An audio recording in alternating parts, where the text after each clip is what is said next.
Sebelum kita lanjutkan video ini, tolong lihat di pojok kanan bawah ada tombol subscribe, klik tombol subscribe-nya, ada juga tombol lonceng, klik tombol loncengnya. Oke, kali ini kita berada di sesi belajar bahasa Batak Toba episode yang keempat dengan topik cara membaca dalam bahasa Batak. Kalau kamu penasaran, kamu masih ingin belajar, tonton terus ya.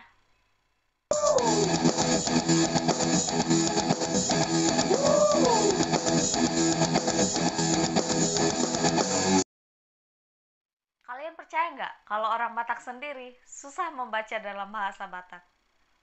Kalau mau buktinya, coba cari teman kalian yang orang Batak, terus kasih Alkitab dalam bahasa Batak.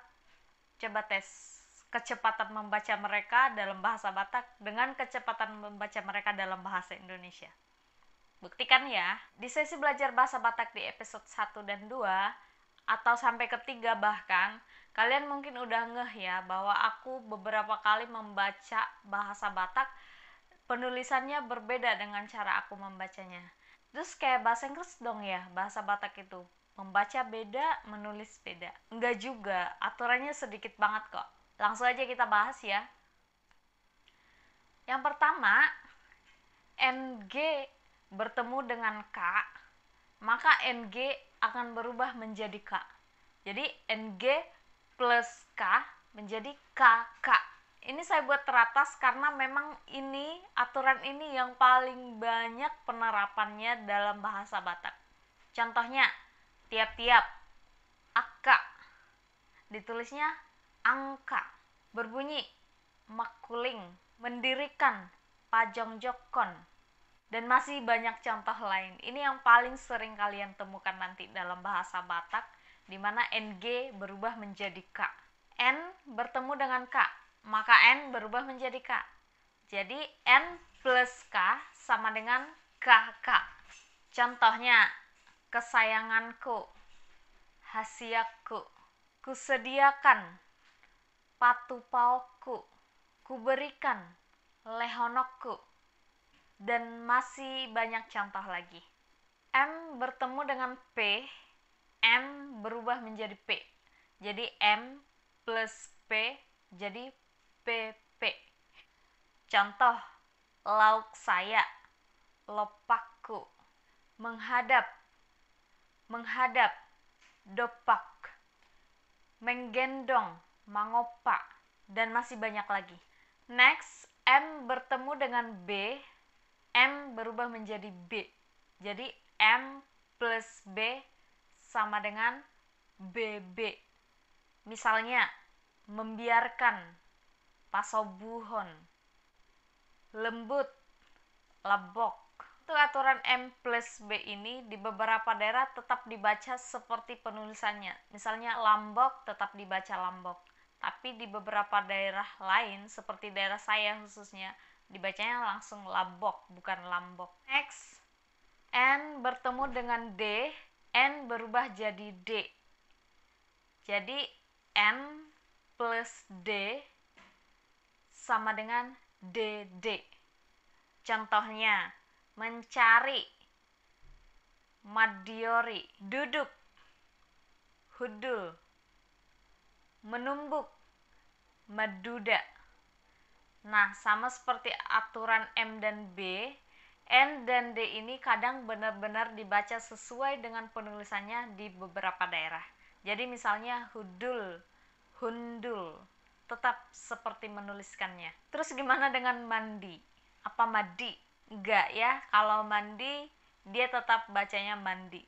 Sebenarnya juga mandi itu bukan bahasa Batak, itu hanya bahasa yang diserap ke dalam bahasa Batak. Kalau bahasa aslinya adalah martapian kalau dalam bahasa Bataknya. Cuman semakin kesini semakin jarang orang mengucapkan martapian. Tapi masih ada daerah-daerah tertentu yang mengatakan kalau mandi itu martapian.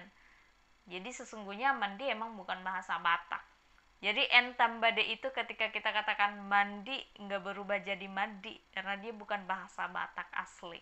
Next, N bertemu dengan S, N-nya berubah menjadi S. Jadi N plus S sama dengan SS.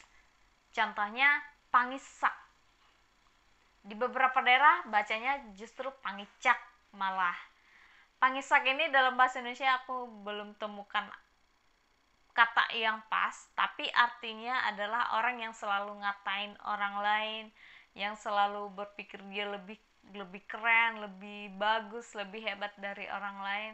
Terus orang lain diremehkan, iya, dipandang jelek, iya, dipandang hal-hal yang buruk lah. Next, N bertemu dengan J, N berubah menjadi J. Jadi N plus J sama dengan JJ. Misalnya di atas, di gijang. Cuman sama seperti aturan ND dan MB, pembacaannya persis dengan penulisannya kadang di beberapa daerah. Next, T bertemu H, H berubah menjadi T. Kali ini berbeda ya, huruf yang berikutnya justru yang berubah. T plus H sama dengan TT. Contohnya, mengikuti, mangihuton, menghampiri, madapoton. Next, P bertemu dengan H, H berubah menjadi P. Jadi P plus H sama dengan PP. Contohnya, terhadap, maradopon, menghormati, pasangapon. Nah, itu dia contoh-contohnya. Mungkin masih banyak lagi, tapi sejauh ini yang paling sering saya temukan itu. Dan paling sering sekali adalah NG bertemu dengan K atau NG bertemu dengan H itu berubah menjadi KK. Itu yang paling sering. Nah, susah nggak sih? Ya, bilang susah iya, karena kita aja sebagai pemuda-pemudi Batak, kalau dikasih Alkitab dalam bahasa Batak, contohnya, kita akan sangat kesusahan membacanya karena kita udah terbiasa membaca bahasa Indonesia di mana tulisannya dan pembacaannya sama. Tiba-tiba kita berbahasa Batak, kita udah benar-benar fasih bahasa Batak, tapi pas penulisan semuanya benar-benar berbeda. Apalagi kalau bahasa-bahasanya kadang menggunakan bahasa-bahasa yang sangat sopan, yang bahasa-bahasa masih zaman dahulu. Jadi kalau dibilang sulit, untuk orang Batak sendiri pun masih banyak yang kesulitan kok. Terus yang paling penting adalah tidak jadi masalah ketika kita cara mengucapkannya dan membacanya berbeda. Karena kita sudah auto mengerti sih, misalnya ada orang yang masih belajar bahasa Batak terus mengucapkan kata-kata dalam bahasa Bataknya masih belum fasih, kita udah auto mengerti sih, udah tahu kayaknya arahnya pembicaraan ke sini. Sama kayak orang lain belajar berbahasa Indonesia terus mengucapkannya ke kita udah tahu kan kayaknya masuk pembicaraan ini bakalan ke sini deh. Jadi nggak perlu takut kan ketika kita salah mengucapkannya, ketika kita benar-benar mengucapkannya seperti cara menulisnya, nggak perlu takut juga. Sebenarnya kan kembali lagi bahasa itu adalah kamu mengerti, aku mengerti, itu udah bahasa. Bahkan gerakan tubuh aja bisa jadi bahasa.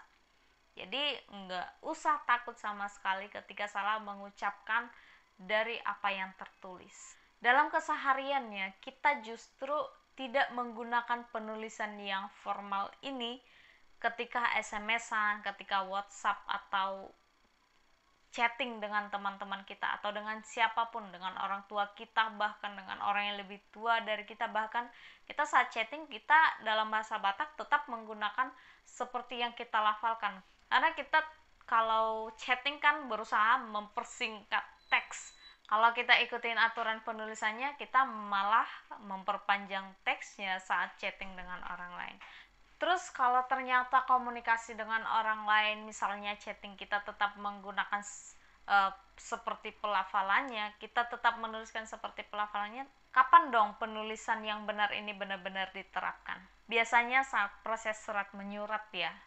Kalau dulu seingatku bapakku kirim surat atau siapalah perantau yang kirim surat, itu tulisannya pasti mengikuti ejaan yang disempurnakan dalam bahasa Batak. Jadi mengikuti banget penulisannya sesuai aturannya. Kemudian di buku-buku adat atau buku-buku pelajaran dalam bahasa Batak, sebenarnya kan ada banyak buku dalam bahasa Batak, misalnya yang mempelajari tentang silsilah lah, aturan adat lah, macam-macam buku dalam bahasa Batak untuk belajar muatan lokal di sekolah. Jadi penulisannya itu benar-benar mengikuti ejaan yang disempurnakan dalam bahasa Batak. Terus penulisan lagu. Kalau lirik-lirik lagu dalam bahasa Batak itu tetap mengikuti penulisan yang benar dalam bahasa Batak. Nextnya penulisan kitab suci, misalnya Alkitab.